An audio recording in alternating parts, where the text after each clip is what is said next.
ABŞ-nin Florida ştatının Miami şəhərində azərbaycanlı gənc Ceyhun Sadıbəyli faciəli şəkildə həyatını itirib. Hadisə South Beach ərazisindəki çimərlikdə baş verib. Belə ki, Ceyhunun həyat yoldaşı suda boğulmaq təhlükəsi ilə üzləşib. Ceyhun onu xilas edərkən özü boğularaq həyatını itirib. Hazırda onun cənazəsinin Azərbaycana göndərilməsi istiqamətində iş aparılır. Nəşin gətirilməsi böyük məbləğ tələb etdiyindən ABŞ-də yaşayan soydaşlarımız yardım kampaniyası həyata keçiriblər. Qısa müddətdə lazımi vəsait toplanılıb.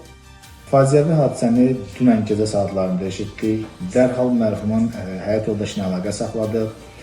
Bu gün səhər-səhəri Bostonda yaşayan azərbaycanlıların köməkliyi ilə operativ olaraq lazım olan bütün orqanlarla əlaqəyə keçdik. Azərbaycan Respublikasının səfirliyini bununla bağlı məlumatlandırdıq.